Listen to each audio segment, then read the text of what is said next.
Hello, this is Zoe Tant, and I'm here today to show you how to make this cute little treat box, which takes candy or sweeties, depending on where you live and what you want to call them.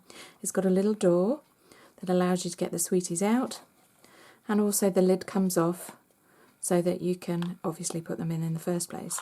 As you'll see, I've eaten a few. Okay, so the first thing you need is 3 pieces of card.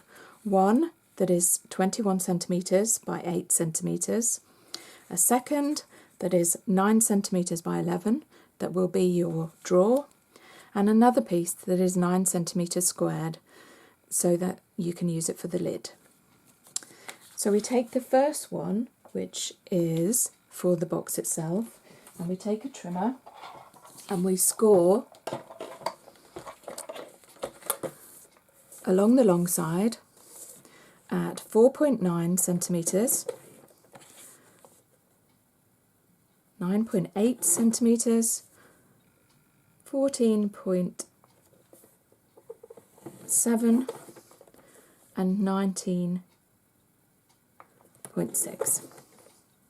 Then we turn it around through 90 degrees and we score at 1 centimetre.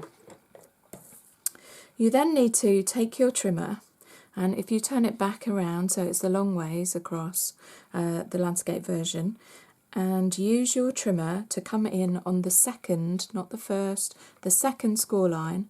Just line that back up again with where you scored it. Move your score blade out of the way, bring up your trimmer blade, and from the bottom, which should be on 8 centimetres, if you take it up to 4, bring it back down, and then move to the next score line as well. Line it up and cut up to 4 centimetres.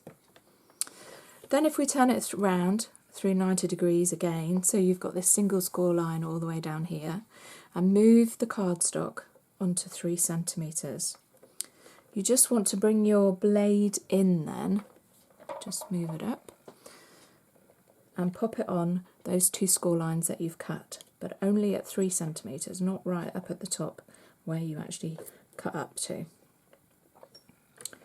If you then pop the blade on the one cut line and take it all the way up to the next one and lift, and then that piece should come out like so, and you can discard that piece, you don't need it. We'll then put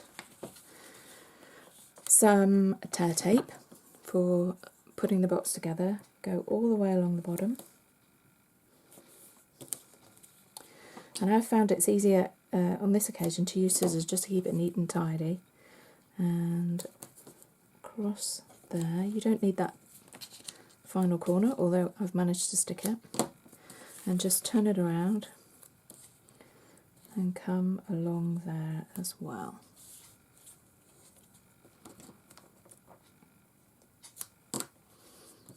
If you just give those all a good rub, you'll find that when you want to peel them off, it comes off a lot easier.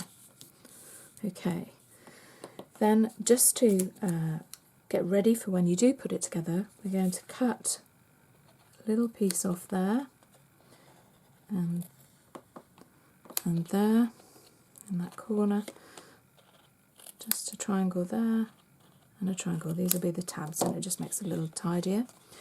You want to also take this corner off, this corner, and on this one, the very end one, you're going to leave complete. So you just cut up the score line and take out a triangle there. Okay, here's my floor, so I can sweep those bits on it. So here you've got your piece with your 1, 2, 3, 4 score lines. There should be a little slit up here, 1 centimetre each. Okay. And now what you want to do is just very neatly, you can, if you're a little bit OCD and you like it precise, you can measure it, but you want to just cut about a little triangle halfway up that little extra cut line, and a little triangle up that extra. Take those pieces away. So that's what you should have, and that's your box in beginning to form.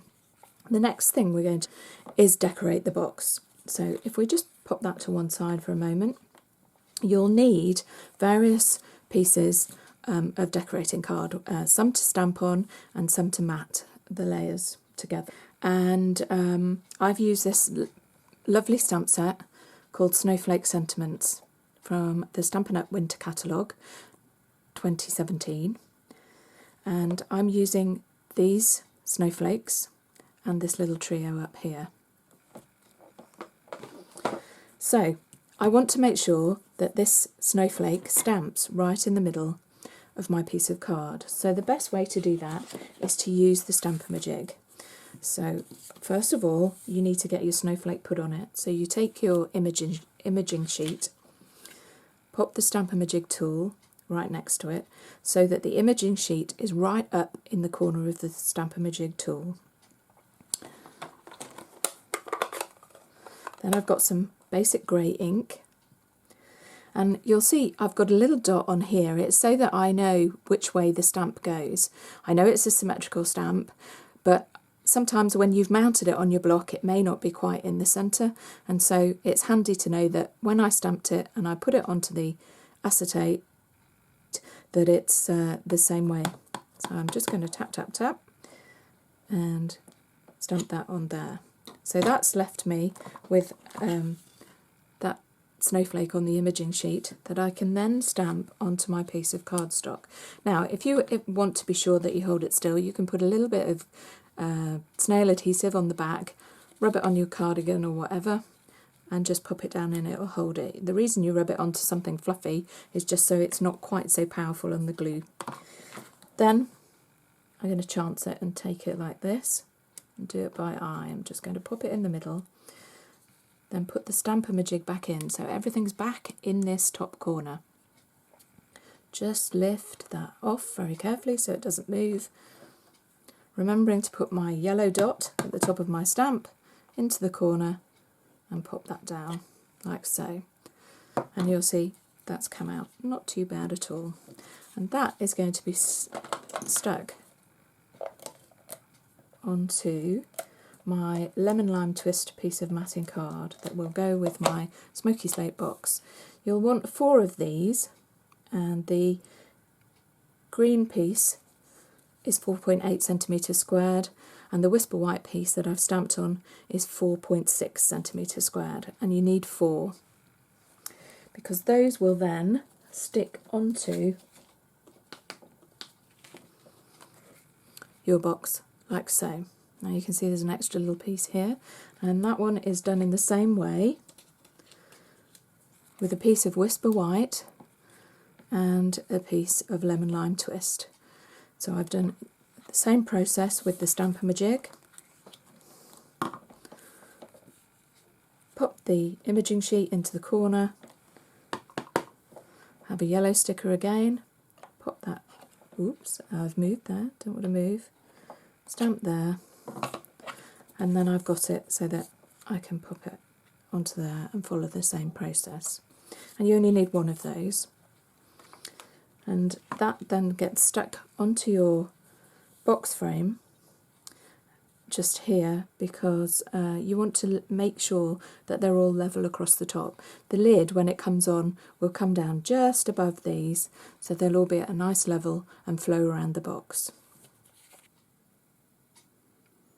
So once you've stuck 3 of these on and this piece up here, you have 1 of these left, which will be for your lid, and there'll be an extra little piece that you need to do with the stamping. I'll just show you that one. You'll need a piece that's 2.6 centimetres by 4.6 centimetres and 2.8 by 4.8. And I've used a slightly smaller snowflake here, this one. And again, it's a question of using the Stampin'-A-Jig, and I'll just show you because it's a little bit larger than the piece of card and the box. So what I've done is ink the stamp,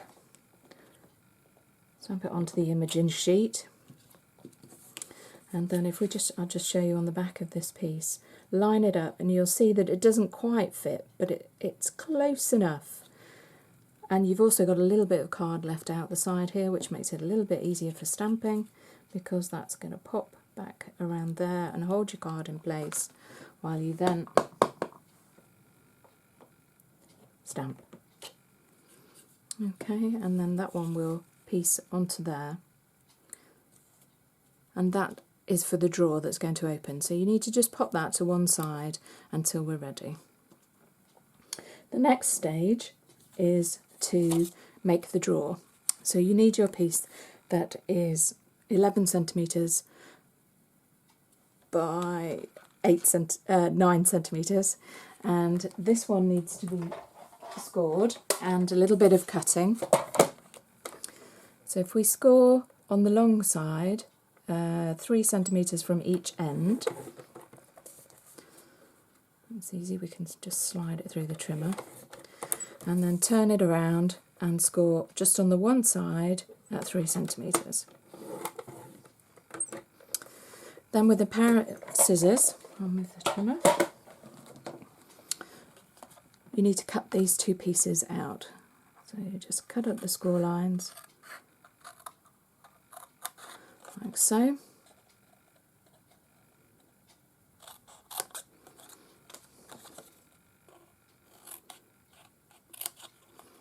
You end up with a T shape, and this part forms the base of the box, and this is the drawer and the opening. The next stage is you want to score, and again I'm going to use the trimmer because it makes it nice and easy, from the centre here down to this corner. And if you just pop that on the trimmer, making sure that you line up the top corner here and the bottom corner of this square along the gully on your trimmer, and then draw the blade down, and it's not too bad, just about there, and the same from the inside corner at the top to the bottom corner, and just score.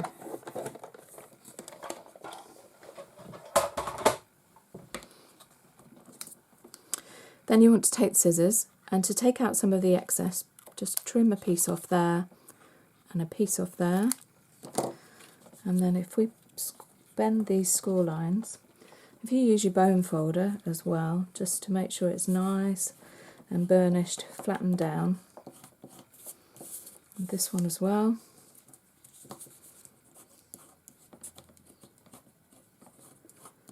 So that it slides in and out of the box easily. And then you just take some Tombow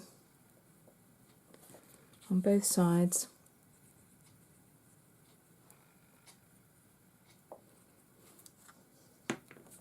and just pop those two down like that. If you just hold on to them for a couple of seconds, it should hold.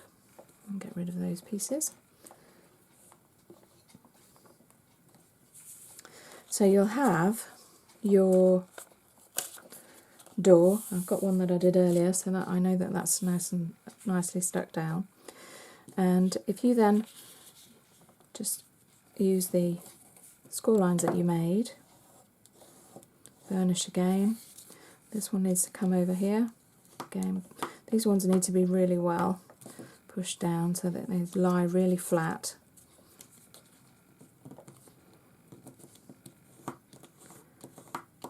Like so. Now if you've got a little bit like this, you might want to just trim it off to stop it jarring anywhere. And the last part then is to bring back the piece of decoration that you did ready for sticking on, but we want a little handle on it. So if we take a 1/8 of an inch punch and punch, the snowflake very kindly gives you a circle in the centre to aim at, and you take a piece of ribbon. I've got the lemon lime twist ombre here, which you just fold in half like so, and what you want is some fast fuse across the back,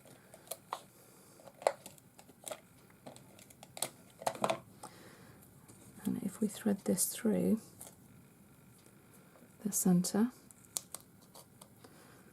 out as far as you want, and then pull apart the legs of ribbon and flatten those down onto the fast fuse. Now if you've got a little bit of bulk here, don't worry, because you can just gently tug that and get it to lie a bit flatter. You want it as flat as you can because you're going to stick it on the door and you don't want a lump in the middle. Okay, and then add a little bit more fast fuse.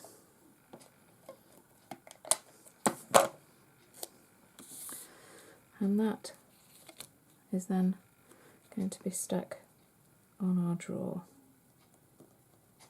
like so.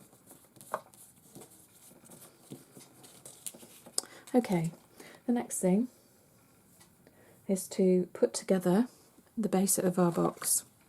So here's all the piece that we decorated earlier.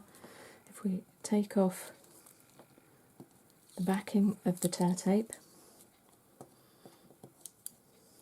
take all the pieces off at once, but just be careful not to push them down on your grid paper or whatever you're working on.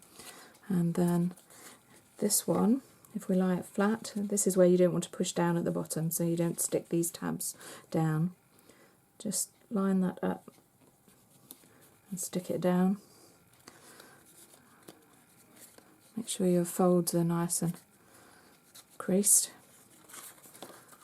And then here, I didn't burnish these because I want them to be a little bit more sturdy. Remember, we left the corners on this one, you'll see why now.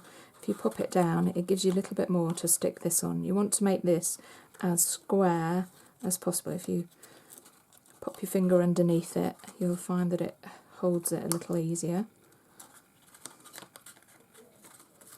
So we've got that, and then of course we've got our drawer that we made earlier, and this is going to form the base of the box as well as the drawer, and that needs to line up on the top there, or should I say the bottom. And again, if you just pop your finger in or use your bone folder just to give that a little rub to make sure that the adhesive sticks. These two then fold in and the door comes up. And you'll remember that we cut a little bit further up here. The idea is that it just holds the door up at the sides. And you just take that up. And that gives you your handle with the drawer. Okay, so if we put that to one side, the last thing to do is to take the 9 by 9 centimetre square, and you need to score that at 2 centimetres on each side, like so. Just move that. So 2 centimetres all the way around to make the lid. This is just like any normal little boxes that you might have done at school years and years ago. There's nothing special about it. So we have it here. Can you just see the score lines? And if we take the scissors, trim up there, and then cut again little triangles out just to make the tabs a bit tidier so that the pieces don't rise above the edge of the box when we stick it all together. So you do all of those and then put some tear tape on each tab, and you turn it around and do that end as well. And you'll end up, once you've put the glue on, the tear tape, with a piece like this. That's ready for making. But before we put it together, again, you'll remember we had one piece like this left from earlier, and we're going to do the same as we did with the drawer front. Use the 1/8 inch punch, pop out that little hole in the middle,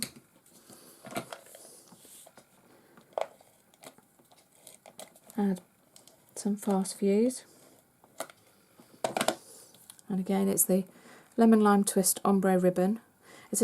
Both pieces of about 10 centimetres. Push it through the hole. This will hold it nice and firm. And if you just get them nice and flat if you can, push it down onto the adhesive. Add a little bit more so that we can stick that onto our lid like so. Makes it much easier if it's all done while it's flat, rather than trying to do it mid-air when you've put all these bits together. The last trick then, to remove all of these. They never come off when you're being watched.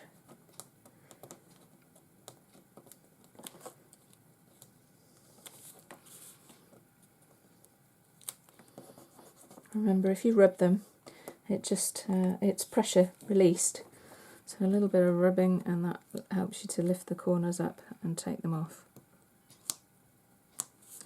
But of course there's always one bit that proves you wrong. Okay, and then all of these just tuck nicely under here like so. Give them a good push so that they're held nice and firmly. If you've got little bits of glue hanging over, just fold them back over so you've not got them loose inside the box once it's made.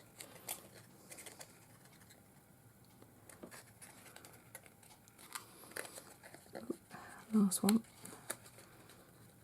That's the lid. Okay, if we bring our box back, we can then pop that on the top. You might need to just jiffle it about a little.